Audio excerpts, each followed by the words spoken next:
Hello friends, welcome to love for plant. आजकल हम nursery में जाते हैं तो हम देखते हैं सामने सबसे पहले होते हैं खूबसूरत खूबसूरत सैकुलेंट।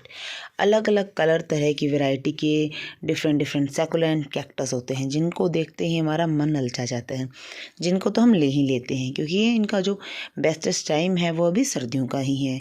उसके बाद रहते हैं कुछ विंटर फ्लावरिंग प्लांट जिन्हें या तो हम ला चुके हैं, अगर कोई नहीं लेकर आए, कोई नया हमें फ्लावर लगता है तो उन्हें हम ले आते हैं।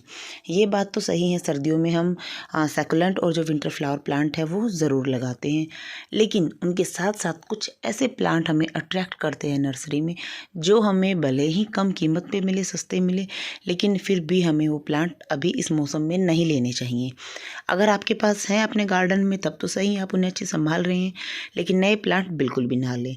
तो सबसे पहले आती है उसमें टर्टल वाइन। टर्टल वाइन हमें बिल्कुल भी नहीं लेनी है। टर्टल वाइन हमें इसलिए नहीं लेनी है क्योंकि इसका बिल्कुल भी ग्रोइंग पीरियड नहीं है। इस तेज़ ठंड के मौसम में टर्टल वाइन पूरी तरह से सूख जाती है, एकदम इसके पत्ते पीले पड़ जाते हैं, सूख करके वो ख़राब हो जाती है। अगर ऐसे मौसम में आप नई टर्टल वाइन लाकर लगाएंगी, अगर आपको नर्सरी में अच्छी कंडीशन में मिलती है तब भी वो आपके पास इस तेज़ ठंड में सर्वाइव करने में उसे करीब करीब 1 महीने दिक्कत होगी। उसके बाद टर्टल वाइन की तरह ही सेम एक प्लांट है बोलिवियन जू, ये भी उसी की तरह दिखता है, बस इसके पत्तों का कलर थोड़ा सा चेंज रहता है। टर्टल वाइन ग्रीन रहती है, ये हल्का सा पर्पल और डार्क ग्रीन रहता है। ये भी आप बिल्कुल भी ना लगाएं क्योंकि इसकी भी सेम रिक्वायरमेंट रहती हैं। इसके बाद आते हैं एग्लोनिमास यानी कि चाइनीज़ एवरग्रीन। एग्लोनिमा का कोई भी नया प्लांट इस मौसम में आप लगाने से बचें। अगर आपके पास पहले है तो उसको रिपोर्ट भी ना करें। नर्सरी में हमें डिफरेंट डिफरेंट कलर वैरायटी के साथ एग्लोनिमास मिलते हैं। इस समय भी हमें अलग अलग वैरायटी के एग्लोनिमा मिलेंगी, लेकिन उसमें प्लीज़ अपना ध्यान न अटकाएं क्योंकि कितनी ही सुंदर वैरायटी क्यों ना हो, एक बार नया प्लांट हमें हमारे घर लाने में नर्सरी से बिना जो मौसम रहता है, चेंज मौसम में हमें दिक्कत आती है उसको सरवाइव कराने में। आप उसके लिए कम से कम 1 से 1.5 महीने का ज़रूर वेट करें। उसके बाद आते हैं अडेनियम यानी कि डेजर्ट रोज़। ये आपको जैसे कि पता है तेज़ गर्मियों का प्लांट है, इसे जितनी ज़्यादा धूप मिले उतना ही कम रहता है, तभी ये प्लांट अच्छे से ब्लूम करता है। लेकिन नर्सरीज़ में अभी आपको ये प्लांट अवेलेबल हो जाएगा। आपको इसमें फूल नहीं मिलेंगे, लेकिन इसका जो कोडेक्स है वो आपको डिफरेंट डिफरेंट तरह का मिलेगा, जिससे अट्रैक्ट होकर आप इस प्लांट को ख़रीद सकते हैं।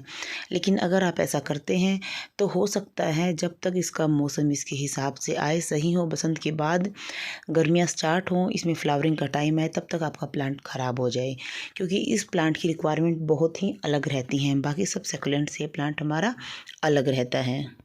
उसके बाद आते हैं कैलेथिया। इनकी कैलेथिया की कोई भी वैरायटी आप इसमें ले सकते हैं।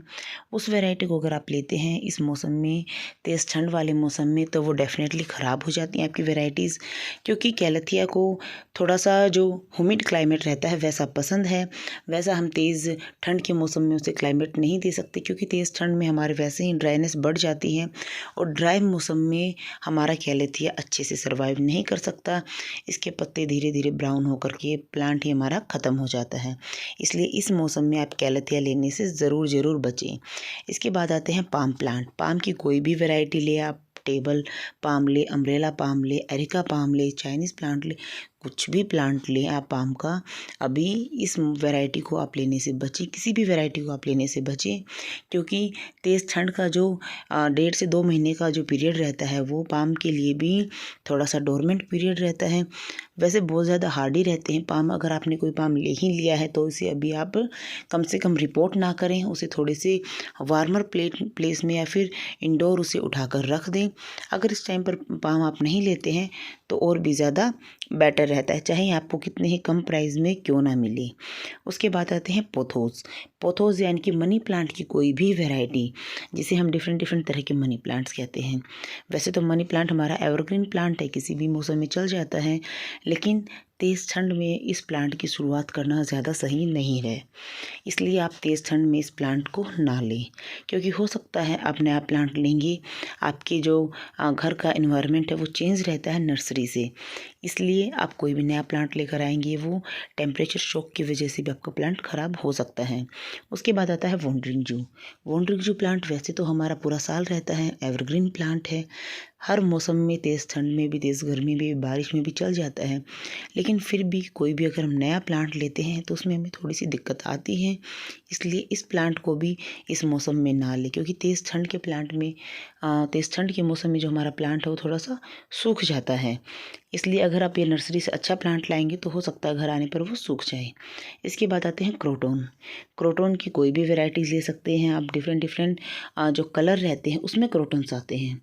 लेकिन ये जो क्रोटोन का डोरमेंसी पीरियड रहता है, ऐसे में आप कोई भी नया क्रोटोन लेकर आएंगे तो हो सकता है नर्सरी में काफ़ी अच्छा लगे आपको, उसके काफ़ी अच्छे वाइब्रेंट कलर से लगे, लेकिन घर आकर के हो सकता है आपके वो जो पत्ते हैं उस प्लांट के वो गिरना स्टार्ट हो जाएं, क्योंकि वो प्लांट डोरमेंट है। आपको अभी समझ नहीं आ रहा है कि अचानक से इतना अच्छा प्लांट लेकर आए थे, इतना खूबसूरत प्लांट था, लेकिन हमारा प्लांट क्यों ख़राब हो गया। वो सिर्फ और सिर्फ अपने डोरमेंट पीरियड की वजह से रहता है। इसलिए क्रोटोन लाने से भी आप इस समय ज़रूर बचें। इसके बाद आता है बेटर लीफ यानी कि पान की बेल। पान की बेल का जो मौसम रहता है सही इसकी अच्छी ग्रोथ का वो रहता है मानसून का, लेकिन गर्मियों में इस प्लांट को हम लगा लेते हैं बसंत की स्टार्टिंग के बाद। लेकिन जो सर्दियों का समय रहता है, जो तेज़ ठंड का अभी जो समय चल रहा है, मिडल ऑफ जनवरी के बहुत ज़्यादा ठंड का मौसम रहता है, इस समय बेटर लीफ की स्टार्टिंग करना बिल्कुल भी सही नहीं है। इसके बाद है मोसरोज।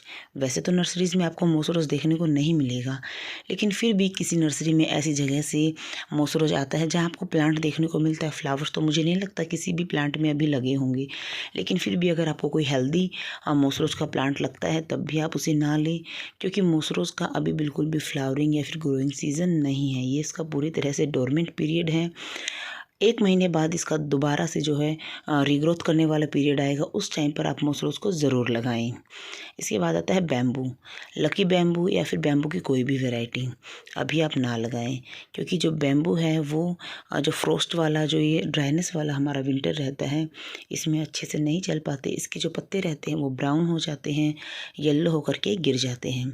इसके बाद है ड्रेसिना। ड्रेसिना की आप कोई भी वैरायटी, ड्रेसिना मेरिजिनाटा लें या फिर और भी कोई ड्रेसिना की वैरायटी लें। ड्रेसिना का भी ये सही ग्रोइंग पीरियड नहीं है, इसलिए आप ड्रेसिना लेने से भी इस मौसम में बचें। वैसे तो जितने भी ड्रेसिना रहते हैं काफ़ी हार्डी रहते हैं, बहुत ज़्यादा हमारे जल्दी ख़राब नहीं होते, लेकिन फिर भी अगर हम नया प्लांट लेकर आते हैं तो उसके ख़राब होने के चांसेस जल्दी से बने रहते हैं। इस तरह से मैंने आपको कुछ ये प्लांट बताए हैं। वो चाहे आपको थोड़े से कम रेट में भी मिल सकते हैं, क्योंकि उनका मौसम नहीं है, अगर आप थोड़ा सा बार्गेनिंग करते हैं, लेकिन फिर भी आप इन प्लांट्स को लेने से बचें, क्योंकि अगर आप ऐसे प्लांट्स को लेकर आते हैं, नए प्लांट्स को लेकर आते हैं अपने घर, तो थोड़ा सा मौसम चेंज होने की वजह से या फिर उनका जो इन्वायरमेंट चेंज होने की वजह से हो सकता है आपके प्लांट वो ख़राब हो जाएं।